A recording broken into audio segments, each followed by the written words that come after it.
Hi friends, welcome to all and Pavi vlogs. இன்றைக்கி ஒரு green chutney பார்த்தலாமா? First கடாய் வச்சுக்கோங்க, கொஞ்சமாக எண்ணெய் விட்டுக்கோங்க. 2 பெரிய வெங்காயத்தை நல்லா கட் பண்ணி சேர்த்துக்கோங்க. நல்லா வெங்காயம் வதங்கினதுக்கப்புறமா உங்கள் காரத்துக்கு ஏற்ற மாதிரி பச்சை மிளகாய் சேர்த்துக்கோங்க. ஒரே ஒரு பழுத்த தக்காளி சேர்த்துக்கோங்க. புளி சேர்த்துக்கோங்க, நான் இதில் காட்ட மறந்துட்டேன். 2 கொத்து கருவேப்பிலை சேர்த்துக்கோங்க. ஒரு கை நிறைய புதினா கொத்தமல்லி. அவ்வளோதான். எல்லாத்தையும் நல்லா வதக்கிடுங்க. பச்சை வாசனை போகிற அளவுக்கு நல்லா வதக்கிடுங்க. வதக்கிட்டு இப்போ இதை தனியாக எடுத்து வச்சுடுங்க. அகெயின் அதே பேன்லேயே கொஞ்சமாக எண்ணெய் விட்டுட்டு உருட்டு உளுந்து கொஞ்சமாக கடலைப்பருப்பு போட்டு வறுத்தெடுத்துடுங்க.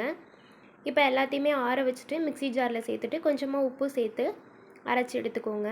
தாளிப்புக்கு கடுகு கருவேப்பிலை மட்டும் போட்டு தாளித்து ஊற்றிடுங்க. அவ்வளோதான்.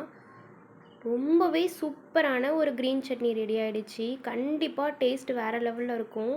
ஒரே ஒரு டைம் செஞ்சு பார்த்துட்டு எப்படி இருந்ததுன்னு மறக்காமல் வந்து கமெண்டில் சொல்லுங்கள்.